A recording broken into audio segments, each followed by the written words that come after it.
Once again guys, welcome back to our YouTube channel the engineer Adda. So dear, कैसे हैं आप लोग? I hope आप लोग अच्छे होंगे।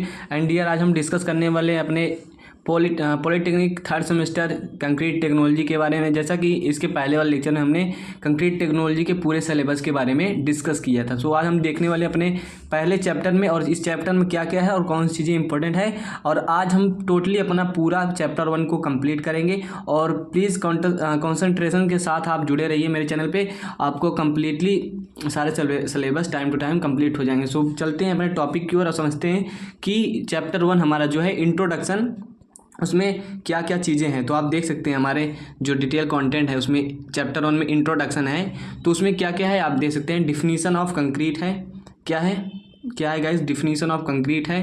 एंड पूरा हमारे ये देख सकते हैं। तो ये सब चीज़ें हमें पढ़नी है। क्या पढ़नी है? ये हमारा सब टॉपिक है। डिफिनीशन ऑफ कंक्रीट हो गया, और प्रॉपर्टी ऑफ कंक्रीट हो गया। ओके, क्या हो गया? हमारा डिफिनीशन ऑफ कंक्रीट हो गया, और प्रॉपर्टीज़ ऑफ कंक्रीट, कंक्रीट के क्या गुण हैं, uses of concrete in comparison to other building material. Okay, advantage और डिसएडवांटेज भी पढ़ने हैं कि कंक्रीट के एडवांटेज क्या है और डिसएडवांटेज क्या है, हम कंक्रीट से बिल्डिंग क्यों बनाते हैं, क्या है। तो हमें सबसे पहले जानना क्या है कंक्रीट के बारे में, उसकी डिफिनीशन जाननी है। जैसा कि यहाँ लिखा है डिफिनीशन ऑफ कंक्रीट। देखिए गाइस, आप किसी भी बुक से पढ़ रहे हो, ये यूपीबीटी, ये क्या है, यूपीबीटी Uttar Pradesh board of technical education का सिलेबस है। तो हम सिलेबस के अकॉर्डिंग चलेंगे। आप किसी भी बुक से, किसी भी प्रकाशन की बुक से पढ़ते हुए इससे कोई मैटर नहीं करता। ओके, हम तो यूपीबीटी के सिलेबस से पढ़ेंगे। तो जैसा कि आप देख सकते हैं कि definition of concrete, properties of concrete, uses of concrete and comparison to other building material. So please आपसे यही रिक्वेस्ट है कि आप लेक्चर में कंटिन्यू बने रहिए। और हम आज इस छोटे से लेक्चर में कम्प्लीटली इंट्रोडक्शन का जो हमारा टॉपिक है उसको हम सीटी का कंप्लीट करेंगे और 1 बाय 1 चीज़ों को समझेंगे। इसके बाद आप देख सकते हैं हमारा दूसरा क्या चैप्टर है, इंग्रेडिएंट, मतलब अवयव जो है, संगठन क्या है कंक्रीट के, वो हम दूसरे चैप्टर में देखेंगे। लेकिन आज के लेक्चर में हम डिफिनीशन ऑफ कंक्रीट के बारे में सो चलिए गाइस, कंक्रीट के बारे में हम जानते हैं। जैसा कि हमें डिफिनीशन ऑफ कंक्रीट, जैसा कि आपके सामने शो हो रहा है, क्या शो हो रहा है आप देख सकते हैं खुद कि इंट्रोडक्शन में हम क्या पढ़ेंगे कंक्रीट के बारे में। हम कंक्रीट के बारे में जानेंगे। देखिए, आपको ऐसे ही पढ़ाया जाएगा। ये इंग्लिश में लिखा है, हिंदी में भी आपको डिफिनीशन बताई जाएगी। तो अगर आप नोट्स बना रहे हैं दोस्तों, तो आप उसको हिंदी में मैं जो बोलूँगा उसको आप लिख लीजिए। और लिखने उखने से कोई मतलब है नहीं। पहली बात तो आपको चीज़ों को समझना है। देखिए, सिविल इंजीनियरिंग क्या है, सिविल इंजीनियरिंग जो चीज़ें हैं वो हमें दिखती हैं। ओके, इसमें कोई चीज़ रटने वाली है नहीं। आप पिक्चर्स के थ्रू देखेंगे, आपको वो चीज़ें हमेशा के लिए याद रहेगी। कंक्रीट क्या है और भी सीमेंट वगैरह, ये सब चीज़ें हमेशा याद रहेंगी। तो चलिए चलते हैं, हम कंक्रीट के बारे में पढ़ते हैं। और यदि आप नोट्स बना रहे हैं तो नोट्स में मैं हिंदी में जो बोलूँगा वो आप लिखना है। ओके, तो चलिए देखते हैं कंक्रीट क्या है। जैसा कि यहाँ बना है सीमेंट है, ये आप देख सकते हैं क्या है, सीमेंट है, ये हमारी सैंड है, ये एग्रीगेट है, एग्रीगेट आप देख सकते हैं, वाटर है। इक्वल टू यहाँ बना है क्या, कंक्रीट है। कंक्रीट क्या है कि आप कह सकते हैं, अब सिंपल सी डिफिनीशन है यार, हिंदी वाले आप समझ सकते हैं, हिंदी वाले सकते हैं कि इसकी प्रॉपर डिफिनीशन क्या है।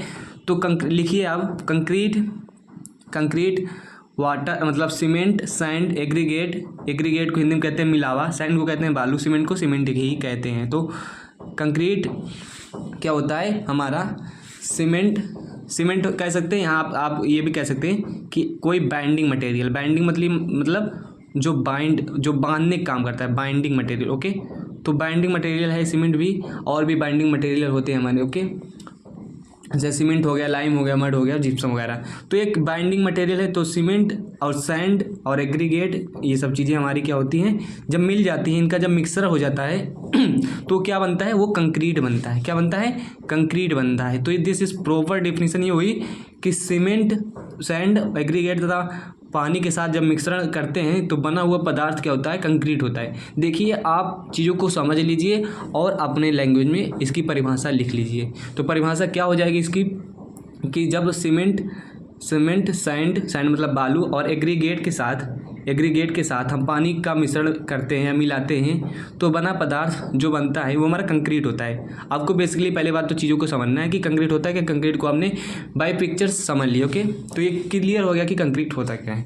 आप अपने अकॉर्डिंग कंक्रीट की परिभाषा लिख सकते हैं। चलिए, ये क्लियर हो गया आई होप कि कंक्रीट होता क्या है। आप पिक्चर के थ्रू आपको ज़्यादा समझ में आएगा। ओके, तो चलिए डियर, हम पढ़ते हैं कंक्रीट के प्रॉपर्टीज़ के बारे में, कंक्रीट के गुण के बारे में। ओके, आप देख सकते हैं कि कंक्रीट के गुण अर्थात प्रॉपर्टीज ऑफ कंक्रीट। ओके, तो हम देखिए इसको नोट्स से ही थोड़ा पढ़ेंगे, ज़्यादा कोई टफ चीज़ नहीं है इसीलिए हम लिख नहीं रहे। बेसिकली क्या है, चीज़ों को आपको समझना है और है क्या। देखिए इंग्लिश में लिखा लग रहा है लेकिन आपको हिंदी में भी हम बोलेंगे और हिंदी में आप इसे नोट कर सकते हैं। अब देखिए थोड़ा इंग्लिश भी जानना जरूरी है क्योंकि हम सिविल इंजीनियरिंग कर रहे हैं, हम इंजीनियरिंग कर रहे हैं। ओके, तो आप देख सकते हैं कि लिखा क्या है, प्रॉपर्टीज ऑफ कंक्रीट। ओके, यहाँ लिखा है प्रॉपर्टीज ऑफ कंक्रीट। तो प्रॉपर्टीज ऑफ जो कंक्रीट होती है गाइस, वो हमारी दो स्टेट में होती है। देखिए जो हमारी कंक्रीट होती है उसमें बता दिए क्या होता है कि आप ये प्रॉपर्टीज ऑफ जो कंक्रीट होती है वो दो स्टेट में होती है। पहला क्या हो गया, प्रॉपर्टीज ऑफ कंक्रीट हो गया, जो हमारा प्रॉपर्टीज ऑफ कंक्रीट जो हो गया वो हमारे प्लास्टिक स्टेट में होता है। प्लास्टिक स्टेट क्या होता है वो बता रहे हैं। और ये एक होता है हमारा जो प्रॉपर्टी होती है, प्रॉपर्टी ऑफ कंक्रीट होती है, सॉरी वो जो प्रॉपर्टीज ऑफ कंक्रीट होती है हमारी, वो एक हार्डनेस स्टेट में होती है। ओके, तो आपको हम बता दें कि बेसिकली इसमें प्रॉपर्टीज ऑफ कंक्रीट को, इसको हिंदी में क्या कहेंगे कि मतलब प्रॉपर्टीज कंक्रीट की सुघट अवस्था में जो गुण होता है। प्लास्टिक का मतलब क्या हो, सुघट। क्या होता है प्लास्टिक का मतलब, सुघट। आप सुघट प्लास्टिसिटी पढ़े होंगे, सुघटता, तो वहीं से रिलेट करता है। तो प्लास्टिक हो गया प्लास्टिक स्टेट के बारे में। दूसरा क्या स्टेट हो गया, प्रॉपर्टीज ऑफ कंक्रीट के जो स्टेट होता है हमारा कंक्रीट इन हार्डन मतलब कठोर अवस्था में। तो सुघट्य अवस्था अर्थात प्लास्टिक स्टेट में हम क्या क्या पढ़ते हैं, तो वर्कबिलिटी पढ़ते हैं, जो उसकी प्रॉपर्टीज होती है कंक्रीट की, यहाँ सेग्रीगेशन पढ़ते हैं, ब्लेडिंग पढ़ते हैं। ओके, क्या पढ़ते हैं, सेग्रीगेशन और ब्लेडिंग, ये सब चीज़ें हमें पढ़ते हैं। ओके, और अब होता क्या है ये सब चीज़ें, अब हम इसके बारे में जानते हैं। देखिए वर्कबिलिटी क्या है, इसकी पहली प्रॉपर्टीज है, जैसे कि आपको बता दिए सुघट्य अवस्था में जो गुण होता है वो वर्कबिलिटी, सेग्रीगेशन और ब्लेडिंग होता है। तो आप देख सकते हैं कि प्लास्टिक स्टेट में जो वर्कबिलिटी आता है, वर्कबिलिटी को आपको समझा दे रहे हैं और ये पिक्चर्स भी शो होगी, पिक्चर शो होगी तो उसके थ्रू आप समझ सकते हैं वर्कबिलिटी वगैरह क्या होती है। ओके, तो कंक्रीट का वह गुण जिसके कारण कंक्रीट को आसानी से एक स्थान से दूसरे स्थान तक ले जाना, कंक्रीट को बिछाना, कंक्रीट को कूटना और किसी भी आकार में डालना होता है, वह गुण ही कंक्रीट का वर्कबिलिटी कहलाता है। सॉरी, वह गुण ही क्या होता है हमारा, वर्कबिलिटी कहलाता है कंक्रीट। देखिए यार, तो किसी चीज़ का नाम से ही वर्कबिलिटी का मतलब क्या होता है, वर्कबिलिटी का मतलब क्या होता है, सुकार्यता।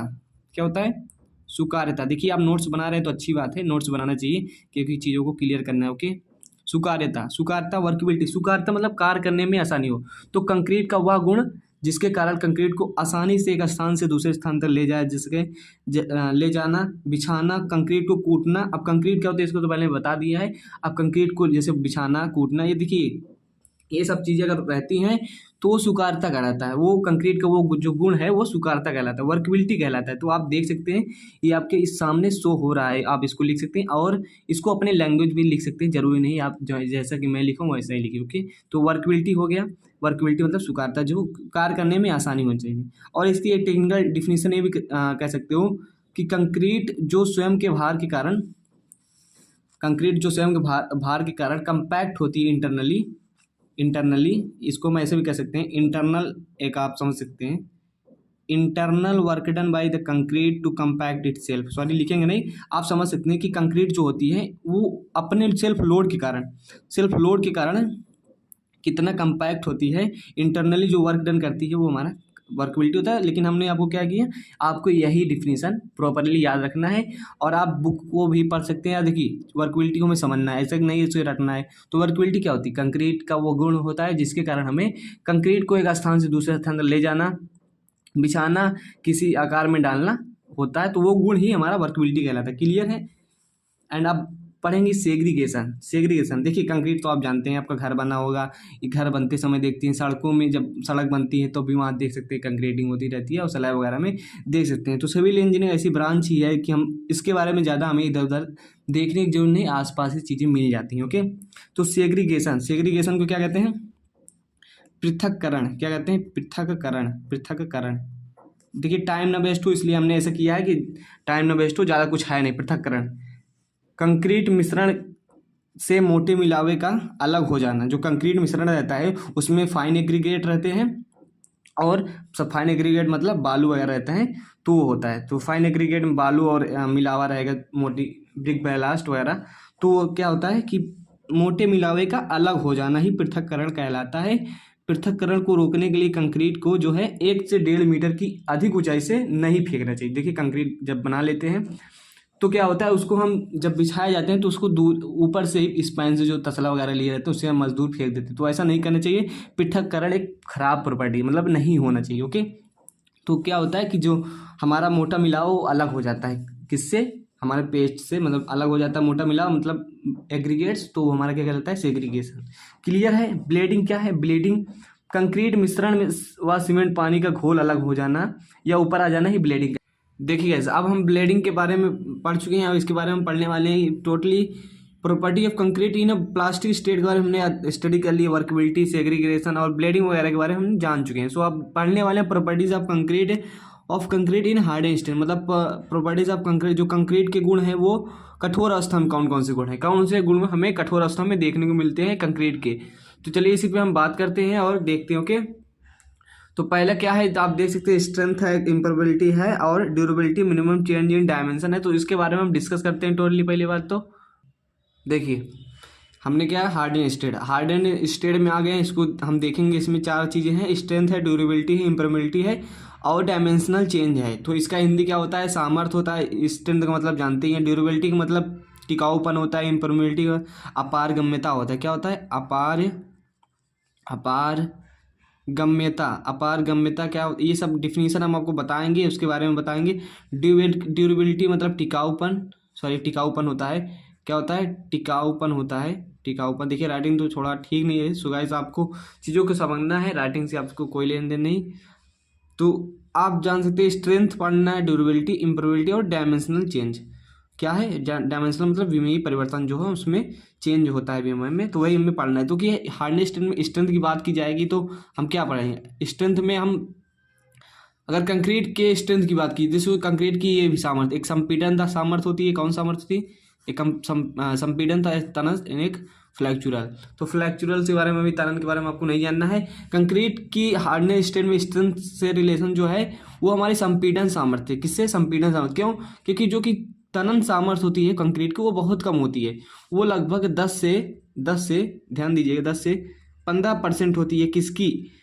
संपीड़न सामर्थ्य की। जो तनन सामर्थ्य होती है वो संपीड़न सामर्थ्य की 10 से 15% होती है। आप समझ सकते हैं बहुत कम होती है। ओके, तो हम स्ट्रेंथ से मतलब क्या है कि संपीड़न सामर्थ्य को हम समझते हैं कंक्रीट में। चलिए संपीड़न सामर्थ्य को समझते हैं और इसके प्लास्टिक स्टेट को भी क्या कहते हैं, हार्डन स्टेट को भी जान लेते हैं। हार्डन स्टेट को हिंदी में क्या कहेंगे? जैसे हिंदी वाले को बहुत परेशानी होती है तो इंग्लिश भी जानना जरूरी है। हार्डन स्टेट मतलब कठोर अवस्था। किसकी? कठोर अवस्था, कंक्रीट के गुणों की कठोर अवस्था में। तो ये हो गया कंप्रेसिव स्ट्रेंथ। क्या होता है कि कंक्रीट की सामर्थ्य प्रमुख रूप से कंक्रीट सामर्थ्य को प्रदर्शित करती है। देखिए हमने पहले बता दिया, कंक्रीट की सामर्थ्य प्रमुख रूप से कंक्रीट की संपीड़न सामर्थ्य को प्रदर्शित करता है। क्योंकि क्या होता है, अर्थात कंक्रीट को कंप्रेसिव स्ट्रेंथ के लिए डिजाइन किया जाता है। ओके, अर्थात कंक्रीट की सामर्थ्य उसकी कंप्रेसिव स्ट्रेंथ को प्रदर्शित करता है। कंक्रीट की सामर्थ्य 3 प्रकार से प्रदर्शित होती है। ओके, क्या होती है? 3 प्रकार से प्रदर्शित की जाती है इसकी जो सामर्थ्य होती है। तो आप देख सकते हैं कि 3 किस तरह से। पहले तो हम कंक्रीट की अगर कंप्रेसिव स्ट्रेंथ ज्ञात कर रहे हैं तो हम टेस्ट करते हैं घन बना करके, जो कि 150 mm का होता है। 150 mm का क्या होता है? क्यूब होता है। 150 mm का डायमेंशन का क्यूब होता है। ओके, 150 mm का डायमेंशन का क्यूब होता है आपका। तो उससे हम क्या करते हैं, सिलेंडर क्यूब से ही, साइज से ही, 150 mm की साइज से कंप्रेसिव स्ट्रेंथ ज्ञात करते हैं। सीमेंट जो हमारा कंक्रीट रहता है, वाटर सीमेंट और एग्रीगेट के साथ मिला रहता है, पानी के साथ, तो उसी का स्ट्रेंथ हम ज्ञात करते हैं क्यूब बना करके। क्या बना है? अभी पिक्चर में आपको जो शो रहा होगा उससे आप समझ सकते हैं। एंड सिलेंडर बना करके, सिलेंडर कितने का रहेगा, ऐसे सिलेंडर के रूप में बना लेंगे और ये हमारा क्या रहेगा, 150 रहेगा और ये 300 रहेगा। तो ये एक्सपेरिमेंट है, इसका एक्सपेरिमेंट है। इस तरह से हम बना करके, सिलेंडर बना करके 150 बाई 300 का हम ज्ञात करते हैं क्या, टेंसाइल स्ट्रेंथ बनाकर। तो ये आप देख सकते हैं जैसे कि शो हो रहा है। एंड टेंसाइल स्ट्रेंथ, कंक्रीट की तनन सामर्थ्य बहुत कम होती है, यह संपीड़न सामर्थ्य के लगभग 10 से 15% होती है। और इसमें क्या करते हैं, एक 150 mm डाया तथा 300 मीटर लंबाई का बेलनाकार नमूना ले लेते हैं। सामर्थ्य ज्ञान करने के लिए क्या करते हैं हम, टेंसाइल स्ट्रेंथ की क्या करते हैं, इसे 150 mm इंटू 300 mm लंबाई का बेलनाकार नमूना ले लें, जैसा कि शो हो रहा है आपकी स्क्रीन पे, और इसका परीक्षण करते हैं। ओके, देखिए वो तो रहा टेंसाइल स्ट्रेंथ। टेंसाइल स्ट्रेंथ क्या होती है बता दिया आप बुक से भी पढ़ सकते हैं। टेंसाइल स्ट्रेंथ ज़्यादा कुछ नहीं, उसकी कंप्रेसिव स्ट्रेंथ की 10 से 15% वो स्ट्रेंथ होती है। उसको कैसे ज्ञात करते हैं, उसको हम कंक्रीट को क्या करते हैं, उसको हम एक बेलनाकार एक सिलेंडर बना करके, जैसा कि शो हो रहा है, तो हम प्रदर्शित करते हैं। अब वो बात तो हो गई स्ट्रेंथ की, अब बात करते हैं ड्यूरेबिलिटी। देखिए कोई चीज़ है और वो कब तक रहेगा, समझ रहे हो ना, कोई चीज़ है और वो कब तक बना रहेगा, तो बना रहेगा का मतलब ये होता है ड्यूरेबिलिटी, टिकाऊपन। मान लीजिए आप घर बनवाए हैं, मान लीजिए सपोज दैट आप घर बनवाए हैं, ओके, काफ़ी सुंदर है, काफ़ी मजबूत है, क्या है, काफ़ी सुंदर है, काफ़ी मजबूत है ये घर, लेकिन ये घर कब तक चलेगा, कब तक टिकाऊपन रहेगा इसमें, तो वही गुण ही ड्यूरेबिलिटी कहलाता है, तो वही गुण ड्यूरेबिलिटी कहलाता है। ओके, तो हम यही चीज़ कंक्रीट में पढ़ रहे हैं, तो इसको हम यहाँ जानेंगे कंक्रीट में कि ड्यूरेबिलिटी क्या होता है। कंक्रीट का टिकाऊपन उसकी उम्र से सीधा संबंधित है। कंक्रीट कितना दिन तक चलेगा, ओके। देखिए बुक में पढ़ेंगे ड्यूरेबिलिटी का एकदम इजी से समझ में आएगा, हमसे भी सुनेंगे सब इजी से समझ में आएगा, ज़्यादा कुछ है नहीं। हमने बता दिया कि कोई चीज़ है और वो कब तक बना रहेगा, इसका मतलब वही ड्यूरेबिलिटी। ओके, कंक्रीट भार धारण की क्षमता उच्च होती है, वह इसमें अन्य गुण भी मौजूद होते हैं, परंतु कंक्रीट की ये सभी गुण कंक्रीट में कब तक रहेंगे, वही गुण ही उसका ड्यूरेबिलिटी कहलाता है। हमने बता दिया कि कोई चीज़ है और वो कब तक बना रहेगा, तो उसका वो ड्यूरेबिलिटी कहलाता है। अब आगे डायमेंशनल चेंज की बात की, कंक्रीट कठोर होने पर ताप दाव का प्रवाह, जाहिर सी बात है कंक्रीट हो गया, हमने स्लैब बना दिए, कोई चीज़ कास्टिंग कर दी, वो बन गया, ओके। लेकिन इसमें क्या होता है कि जब हमारा चीज़ काम हो जाता है तो उसमें टेम्परेचर और प्रेशर के इफेक्ट में क्या होता है, कुछ परिवर्तन होने लगता है। जैसा कि शो रहा है आप स्क्रीन पे, आप लिख ले सकते हैं और बुक से भी पढ़ के समझ सकते हैं कि है क्या, तो जिससे संरचना में क्रैक्स डेवलप हो सकते हैं। क्रैक्स डेवलप होगा, जाहिर सी बात है, जब कोई चीज़ सिकुड़ेगी और फैलेगी, क्योंकि कंक्रीट में ये भी यही खराब गुण है कि ये थोड़ा फैलता है, सिकुड़ता भी है, ओके। तो ये होता है स्ट्रक्चर डैमेज हो जाते हैं, अर्थात कंक्रीट में विमीपतन को से कम हो, इसके लिए कंक्रीट की संरचनाओं में functional joint as expansion and shrinkage, जो फंक्शनल ज्वाइंट दिए जाते हैं कि ये मतलब जो विमी परिवर्तन होता है उसको रोकने के लिए हम फंक्शनल ज्वाइंट देते हैं। फंक्शनल ज्वाइंट क्या होगा आगे आप पढ़ेंगे। ये दो ज्वाइंट होते हैं, एक्सपेंशन जो आता है कंक्रीट में, और श्रिंकेज सिकुड़न आता है ना, जब सिकुड़ती है कंक्रीट और फैलती है, तो उस समस्या को रोकने के लिए फंक्शनल ज्वाइंट देते हैं। तो ये सिंपल सा विमी परिवर्तन हो गया। आप फिर से इसको देख लीजिए, अगर जो चीज़ों को नहीं समझे प्लीज़ कमेंट कीजिए, और ज़्यादा कुछ है नहीं, वर्ड जो है वर्ड को समझे रहिए, आप अपने अकॉर्डिंग बना के लिख लेंगे, ज़्यादा इसमें कोई रॉकेट साइंस है नहीं। तो चलिए आगे टॉपिक को पढ़ते हैं। देखिए गाइस, हम कंक्रीट की प्रॉपर्टीज़ के बारे में पढ़ चुके हैं, प्लास्टिक स्टेट और उसकी हार्डनेस स्टेट। अब टॉपिक आता है हमारा uses of concrete in comparison to other building material. Concrete का उपयोग दूसरे अदर हमारे बिल्डिंग मटेरियल हैं, क्योंकि कंक्रीट से ही हम क्यों बिल्डिंग बनाए। हम पहले क्या होता था, हम ईंटों से अपना क्या बनाते थे, मकान बनाते, अभी भी बनाते हैं। तो अब जो ट्रेंड आ गया है, जो अब एज आ गई है, वो कंक्रीट से घर बनाया जा रहा है। तो क्यों हम यूज़ करते हैं कंक्रीट के in comparison to other building material, okay. पहले क्या होता था, अदर चीज़ों से घर बनता था, मतलब पहले तो मिट्टी से भी घर बनता था, और अब ईंटों से बनने लगा, उसके धीरे धीरे कंक्रीटिंग से होने लगा, ओके। तो हम आज यही चीज़ देखेंगे कि यूजेस ऑफ इसमें concrete in comparison to other क्या होगा, बिल्डिंग मटेरियल, ओके। तो क्यों हम यूज़ करते हैं, तो इसके कई रीज़न हो गए। तो चलिए हम देखते हैं इसको। पहली बात तो क्या है, कंक्रीट की प्रॉपर्टीज़ क्या है कि ये क्या होती है, इसकी स्ट्रेंथ अच्छी होती है। क्या होती है, स्ट्रेंथ, गुड स्ट्रेंथ होती है कंक्रीट की। पहला गुण यही हो गया इसका, जो कंपेरिजन कर रहे हैं हम अदर बिल्डिंग मटेरियल की, इसकी गुड स्ट्रेंथ होती है। और क्रोजन फ्री होता है। क्रोजन फ्री मतलब, तो ये जो पॉइंट है ना गाइस, आप इसके बारे में ऐसे ही लिख सकते हैं अपने, क्रोजन फ्री मतलब संक्षारण मुक्त। संक्षारण जानते हैं, जंग लगना, यही है, ओके। ज़्यादा कुछ रॉकेट साइंस नहीं है। एंड क्या, ड्यूरेबल क्या है, ड्यूरेबल, ओके। टिकाऊपन, इसको कहते हैं टिकाऊपन, इसे कहते हैं, हम बोल दे रहे हैं, आप लिख सकते हैं सामर्थ्य। ज़्यादा कुछ है नहीं, इंग्लिश भी सिंपल इंग्लिश वर्ड्स यूज होते हैं, ओके। एंड अब क्या करेंगे हम, ईजिली अवेलेबल। कंक्रीट क्या होती है, ईजिली अवेलेबल होती है। कंक्रीट और भी मान लो कहीं लकड़ी वगैरह नहीं मिलती, लेकिन कंक्रीट ईजिली अवेलेबल होती है, क्योंकि सीमेंट्स हर जगह मिलती है, एग्रीगेट और बालू हर जगह मिलते हैं, तो कंक्रीट उसी से बनती है। ईजिली अवेलेबल, आसानी से उपलब्ध होती है। यही सब पॉइंट है, और इस पॉइंट में आपको लिखने देना है, कुछ नहीं करना है। स्ट्रेंथ, कंक्रीट की स्ट्रेंथ अच्छी होती है, संपीड़न सामर्थ्य अच्छी होती है, और यह टिकाऊपन में काफ़ी ज़्यादा टिकाऊ होता है, संक्षारण नहीं होता, जैसे कि लोहे में जंग लग जाता है, लकड़ी में घुन लग जाता है, तो ऐसा केस में नहीं देखा। तो ये पॉइंट है, इस पॉइंट को ही आपको याद रखना है। पॉइंट के बारे में आप 2 से 3 लाइन लिख देंगे अपने आप, ओके। एंड दूसरा क्या है, and it can be casted, be casted मतलब इसको किसी भी आकार में ढाला जा सकता है। It can be casted in any shape okay. इसको किसी भी आकार में ढाला जा सकता है, हिंदी वाले इसको लिख सकते हैं अपने अनुसार ओके। और cheaper than other building material, क्या होता है cheaper than other building material, cheaper than other building material, और बिल्डिंग मटेरियल से भी सस्ता होता है, स्टील वगैरह हो गई महंगा होता है, तो cheaper than other building material. Clear है, ज़्यादा कुछ नहीं, आप एक एक पॉइंट को समझते रहिए बस। हिंदी वाले भी लिख सकते हैं अन्य स्टार पॉइंट बना करके, अन्य बिल्डिंग मटेरियल से, भवन निर्माण पदार्थ से सस्ता होता है ओके। ये हो गया इसकी मतलब ये गुण हो गए, क्या हो गए ये चीज़ हो गई।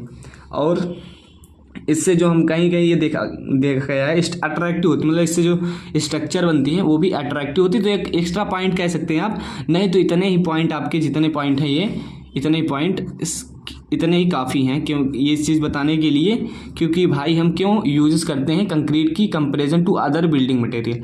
क्या बता सकते हैं कि उसकी स्ट्रेंथ अच्छी होती है, कोरोजन फ्री होता है, संक्षारण मुक्त होता है, ड्यूरेबल टिकाऊपन होता है, इजीली अवेलेबल होता है, और किसी भी आकार में आसानी से ढाला जा सकता है, और ये बहुत सस्ता होता है। उतना भी सस्ता नहीं होता लेकिन हाँ कह सकते हैं आप ओके। तो इतने पॉइंट आपके काफ़ी अट्रैक्टिव भी कह सकते हैं कि इससे जो मान लो जो बिल्डिंग वगैरह बन रही हैं वो भी अट्रैक्टिव होती हैं, सुंदर होती हैं। ठीक है, तो कई रीजंस आप बता सकते हैं कि क्यों हम यूज करते हैं comparison to other building material. Clear है, तो ये हो गया इसकी आप देख सकते हैं कंक्रीट के comparison to other building material. इसके बारे में एक एक लाइन आप लिख लेंगे, आई होप कोई ज़्यादा इसमें वर्ड्स का ही खेल है, तो वर्ड्स को हमने समझा दिया। स्ट्रेंथ क्या होती है, कोरोजन क्या होता है यार, ड्यूरेबल क्या होता है, सब कुछ आप जानते ही हैं ओके। देखिएगा अब अगला टॉपिक क्या है हमारा, advantages and disadvantage of concrete के गुण और दोष, मतलब उसके जो गुण हैं और निर्गुण हैं, मतलब जो दोष हैं। तो इंग्लिश में लिखा है, ज़्यादा इससे डरने की बात नहीं है, ज़्यादा कोई ऐसे वर्ड्स यूज नहीं हो गए जो कि आपको नहीं समझ में आ रहा है ओके। हिंदी वाले इस बात को ध्यान दें, क्योंकि कुछ लोग इंग्लिश से बहुत डरते हैं, तो ऐसा नहीं है। यदि आप SCJ UP PCL कुछ भी एग्ज़ाम्स देखें तो कहीं ना कहीं इंग्लिश के वर्ड्स भी का खेल रहता है, तो वर्डों को प्लीज़ करके इतना तो आप इंग्लिश समझते ही चलिए ओके। हम हिंदी भी बोलते जा रहे हैं यार, ऐसा बात नहीं कि कोई वर्ड्स जो बोल दिए उसका हिंदी मतलब नहीं मालूम। तो ये हो गया advantage and disadvantage of concrete. इसके क्या है देखिए, जो अभी तक हमने आपको बताया, क्या बताया, कंक्रीट की जो स्ट्रेंथ बताई कि इसकी स्ट्रेंथ अच्छी होती है भाई, ड्यूरेबल होता है, आसानी से उपलब्ध हो जाता है ये तो यही क्या है, यही इसके कुछ ज़्यादा इसमें है नहीं, यही इसके एडवांटेज हैं इसकी क्या है, यही इसके गुण हैं। हाँ भाई, कंक्रीट की गुण क्या होंगे, वो अच्छा सामर्थ्य होता है, कोरोजन फ्री होता है, ड्यूरेबल होता है, तो वही इसके एडवांटेज हो गए, फायदे हो गए, गुण हो गए। अब डिसएडवांटेज की बात करें, अगर डिसएडवांटेज की बात करें तो सो गाइस अब डिसएडवांटेज की बात करते हैं। डिसएडवांटेज मतलब इसके क्या है, दोष क्या है, कंक्रीट के क्या है दोष। तो दोष को हम देखिए एक एक पॉइंट बताएंगे, आपको ऐसे लिख लेना है। तो इसके पहला दोष क्या है, कंक्रीट की जो तनन सामर्थ्य होती है, तनन सामर्थ्य, टेंसाइल स्ट्रेंथ जो होती है, तनन सामर्थ्य जो होती है वो बहुत कम होती है। क्या होती है, कम होती है। ये इसका पहला दोष हो गया, पहला इसका दोष हो गया। तो इसके बारे में आप बढ़ा चढ़ा के लिख देते हैं। इसके हमने बता दिया तनन सामर्थ्य, टेंसाइल स्ट्रेंथ, तनन स्ट्रेंथ या तनन सामर्थ्य कह सकते हैं इसको, आप सामर्थ्य लिख सकते हैं टोटली हिंदी, तो कम होती। पहला ये गुण हो गया, मतलब दोष हो गया। अब दूसरा क्या लिख सकते हैं, ताप और दाब के इफेक्ट में, ताप परिवर्तन से क्या होता है, ताप परिवर्तन से क्या होता है, इसमें सिकुड़न श्रिंकेज और ये स्ट्रेचर, सिकुड़ती है व फैलती है, सिकुड़ती इसको लिख सकते हैं, सिकुड़ती व फैलती है, मतलब ये इसका और एक और, तो आप लिख सकते हैं सिकुड़ती व फैलती है, क्या है, फैलती है। क्लियर है, इसके ये और मतलब दोष हो गए। क्या होते हैं कि कंक्रीट जो है तापमान के घटने बढ़ने से सिकुड़ती और फैलती है, इसलिए इसमें क्या होते हैं, एक्सपेंशन जॉइंट दिए जाते हैं। तो ये आप मैं जो बोल रहा हूँ उसको आराम से सुन के लिख सकते हैं ओके। क्लियर है, और एक पॉइंट लिख सकते हैं, और कई पॉइंट लिख सकते हैं। कंक्रीट की संरचनाओं का इस्पाती, जो कंक्रीट संरचना होती है, जो कंक्रीट की स्ट्रक्चर होती है, कंक्रीट संरचनाओं का जो भार होता है, कंक्रीट संरचनाओं का जो भार होता है, संरचनाओं का जो भार होता है वो इस्पाती संरचनाओं से तुलना में काफ़ी अधिक होता है। मतलब इस कह सकते हैं कि इसका जो होता है सेल्फ लोड, सेल्फ क्या होता है, सॉरी सेल्फ लोड क्या होता है, इसका सेल्फ लोड ज़्यादा होता है comparison to steel structure. Okay, मतलब आप लिख सकते हैं कंक्रीट की संरचना का स्वयं का भार अपने आप में बहुत ज़्यादा होता है। ये इसका एक और दोष हो गया। कंक्रीट की मरम्मत करना, देखिए और चीज़ों की मरम्मत कर सकते हैं। कंक्रीट की मरम्मत क्या है, मरम्मत रिपेयरिंग जिसे कहते हैं। कंक्रीट की मरम्मत करना काफ़ी कठिन है, इसमें आप लिख सकते हैं कंक्रीट की मरम्मत करना काफ़ी कठिन है। ओके, मैं बोल रहा हूँ, आप इसको लिख सकते हैं। तो ये इसके दोष हो गए। और एक दोष लिख सकते हैं, इसका क्या है, कंक्रीट का स्क्रैप वैल्यू क्या है, कबाड़ी मूल्य शून्य है। जानते हैं कि कोई स्ट्रक्चर है, मान लीजिए कोई बिल्डिंग है, मान लीजिए ये बिल्डिंग है, मान लीजिए ये अगर कंक्रीट की बनी है, किसकी बनी है, कंक्रीट की, मान लीजिए कंक्रीट की बनी है, तो यदि ये मान लीजिए ये ख़राब हो जाती है, ये गिर जाती, टूट जाती है, तो इसकी जो कबाड़ी मूल्य होगा, इसको जो आप बेचेंगे तो इसका कोई प्राइस नहीं मिलेगा, कोई पैसा नहीं मिलेगा। अगर मान लीजिए स्टील को बनाए तो स्टील जो लगा है वो बिक जाएगा, लेकिन इसमें जो कंक्रीट लगा है वो बिकने वाला नहीं है, वो मतलब उसकी जो वैल्यू होगी वो शून्य होगी। तो कह सकते हैं आप इसका कबाड़ी मूल्य, स्क्रैप वैल्यू जो होती है, क्या होती है, स्क्रैप वैल्यू जो होती है, आप कह सकते हैं कंक्रीट की कबाड़ी मूल्य 0 होता है। ये इसका एक और दोष हो गया। हम बोल रहे हैं, हम पॉइंट लिख रहे हैं, लेकिन हाँ आप क्या कर सकते हैं, मैं जो बोल रहा हूँ उस पॉइंट को पूरा बना के लिख सकते हैं। तो पहला क्या, तनन सामर्थ्य कम होती है। दूसरा, ताप परिवर्तन से सिकुड़ती फैलती है। कंक्रीट संरचनाओं का स्वयं का भार बहुत ज़्यादा होता है। तीसरा, और मरम्मत करना इसका काफ़ी कठिन होता है। स्क्रैप वैल्यू शून्य होती है। क्लियर है, ये कंक्रीट के दोष हो गए। अब हम कंक्रीट के गुण के बारे में जानते हैं कि स्ट्रेंथ, कोरोजन फ्री होता है, ड्यूरेबल होता है, ईजिली अवेलेबल होता है। तो ये सब चीज़ें हो गई। तो आई होप मैं देखिए आपको पढ़ा रहा हूँ आपके सिलेबस के अकॉर्डिंग।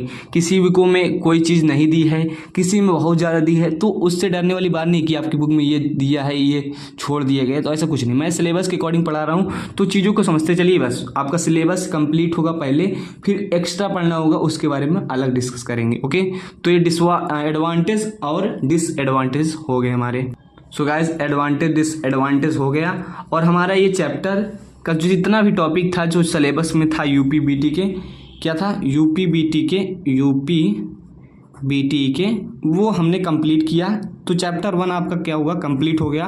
कोई भी टॉपिक आपका नहीं छूटा है। आपके बुक में बहुत सारी चीज़ें दी जा सकती हैं, कोई चीज़ छूट भी सकती है, लेकिन हाँ सिलेबस के अकॉर्डिंग पढ़ेंगे तो सब चीज़ें क्लियर रहेंगी। ओके, आई होप आपको चीज़ें समझ में आ रही होंगी। सो गाइस, मिलते हैं नेक्स्ट वीडियो में। यदि गाइस वीडियो चैनल पर नए हैं तो प्लीज़ चैनल को सब्सक्राइब कर लीजिए और चैनल को सपोर्ट कीजिए। सो मिलते हैं नेक्स्ट वीडियो में, तब तक के लिए bye bye. Okay, take care.